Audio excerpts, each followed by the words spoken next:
Уважаемые друзья, Dear friends, тема моего выступления This- – ситуация на Донбассе и ход специальной военной операции по его the special military operation on its liberation from the neo-Nazi regime that seized power in Ukraine in 2013 as a result of the armed coup d'etat. Обращаюсь сегодня к вам, ко всем I гражданам, address you,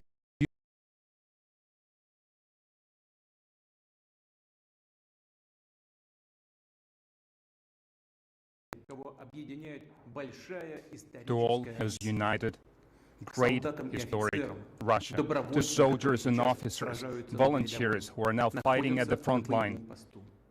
who Нашим are братьям и their сестрам, fighting position, to жителям our Донецкой brothers и and Луганской sisters, народных people of the Donetsk and Lugansk Херсонской и People's Republic, Запорожской области, Kherson and других Zaporozhye regions, and освобожденных от other нацистского liberated territories liberated Речь from пойдет neo-Nazi о regime. необходимых, I'm going to speak about неотложных the шагах necessary по защите суверенитета, emergency steps безопасности to и defend территориальной the целостности sovereignty, России. security, and territorial О integrity of поддержке Russia, стремления и воли about наших the support соотечественников самим of определять свое willingness and aspiration of our compatriots to define their own future and to counter the desire of the Western elites who want to preserve their supremacy, and they want to suppress any sovereign and independent centers of development, to continue to blatantly enforce their will on other countries and peoples, to impose their pseudo-values on them.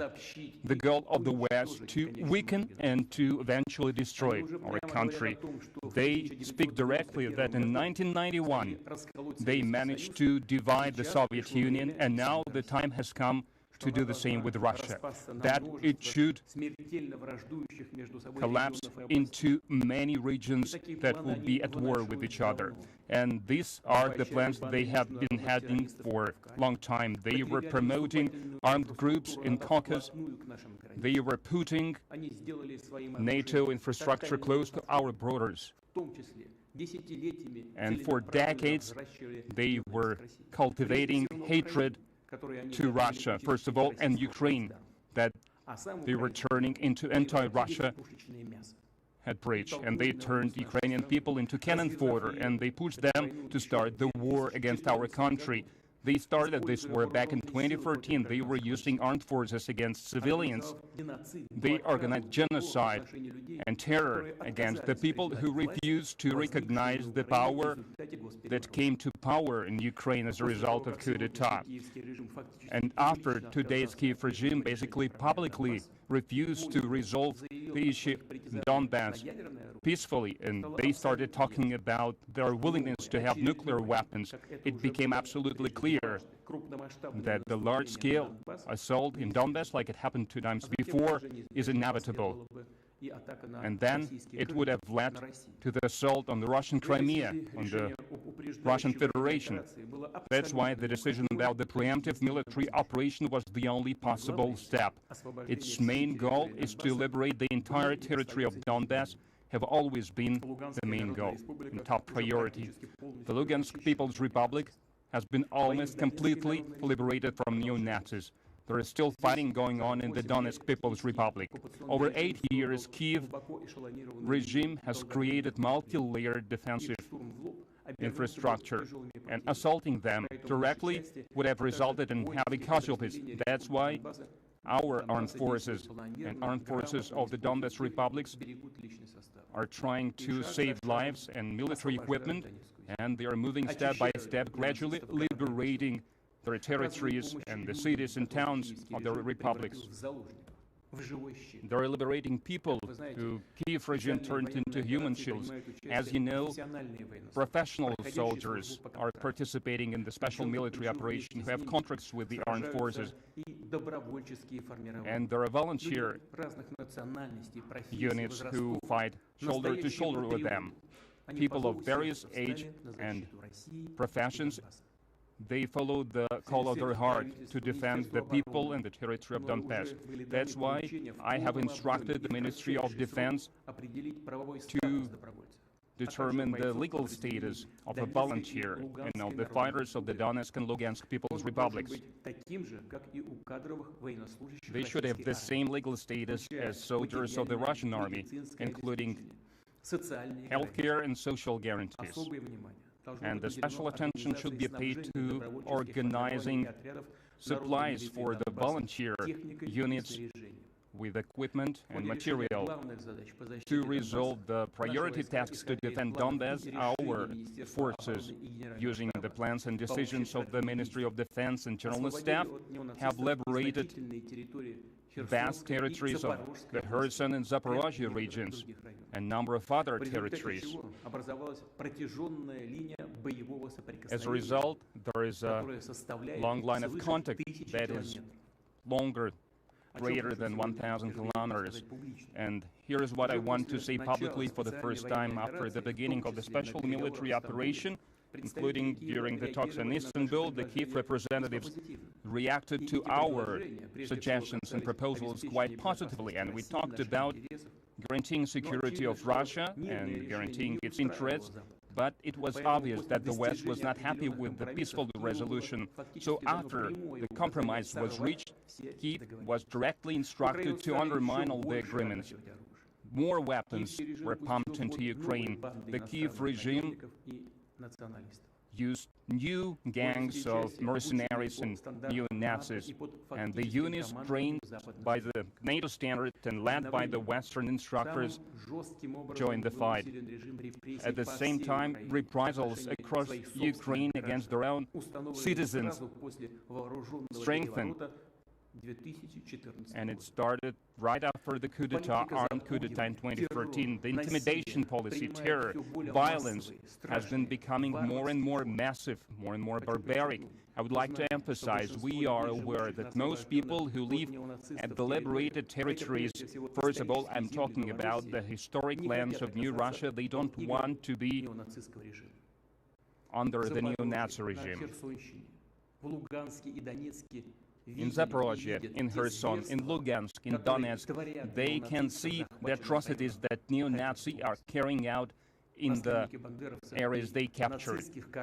Followers of Bandera and Nazi death squad, they torturing people, they put them to prison, they retaliate against civilians in Donetsk and Lugansk People's Republic, in Zaporozhye and Kherson regions.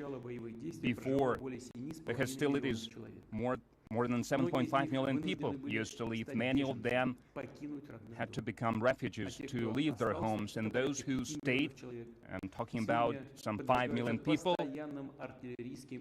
they have to live under constant shelling and rocket attacks against neo-Nazi gangs. They are carrying out terrorist attacks against civilians.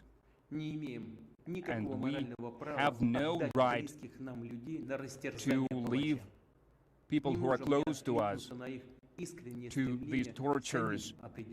We have to listen to their call who they want to determine their own future, their own fate.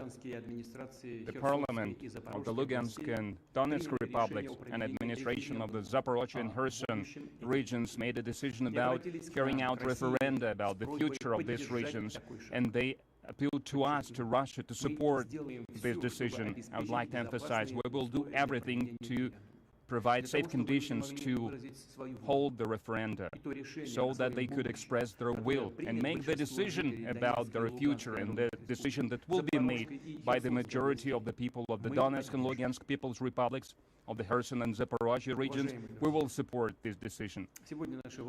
Today, our armed forces, as I have said, are acting along more than 1,000-kilometer long front lines. They are fighting not just against Nazi units, but against the collective West war machine. And in this situation, I think the following steps have to be taken. And it is completely adequate towards the threat that we are facing, namely to defend our motherland, its sovereignty and territorial integrity, to defend safety of the people at the liberated territories. I think we should suggest the proposal of the Ministry of Defense and General Staff about starting partial mobilization in the Russian Federation. Once again, we're talking about partial mobilization. Only those citizens who are currently in the reserve will be called to arms. First of all, those who has certain experience, who served in the army, who has necessary skills and competence. They will pass additional military training before they will be sent to the units, considering the experience of the special military operation.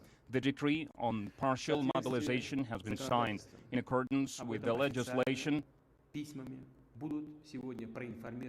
will inform about that chambers of the Federal Assembly and the State Duma. The mobilization will be launched today, starting with September 21st. I instruct the heads of the regions to give any possible support in this effort. I would like to emphasize especially that the citizens of Russia who will be mobilized will receive the status and all the social guarantees and all the payments that the soldiers who have contracts with the army have. And the decree on the partial mobilization also stipulates certain additional measures on the state contract for the military-industrial complex, because these companies have the direct responsibility to increase the number of the military equipment, to use additional industrial capacities, and all the matters of the research and financial support of the military industrial enterprises should be resolved by the government immediately.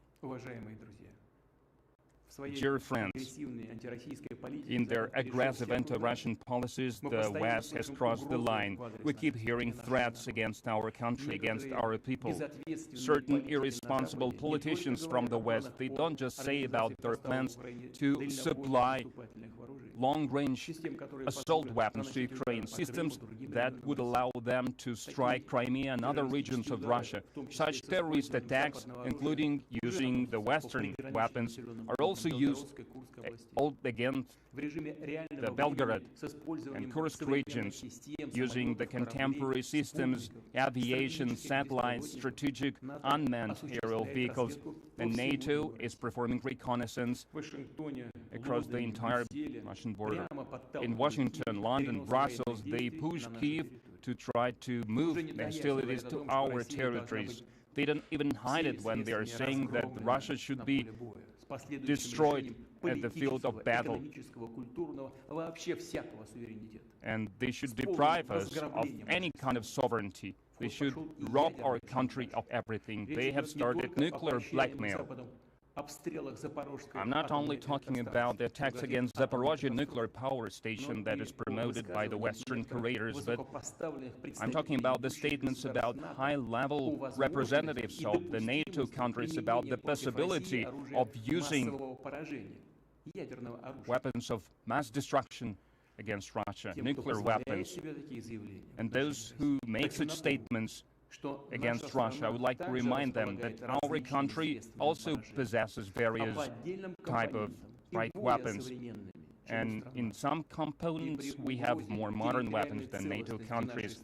And if the territorial integrity of our country is threatened, to defend and protect our country and our people, we will use all the means that we have. And I'm not bluffing.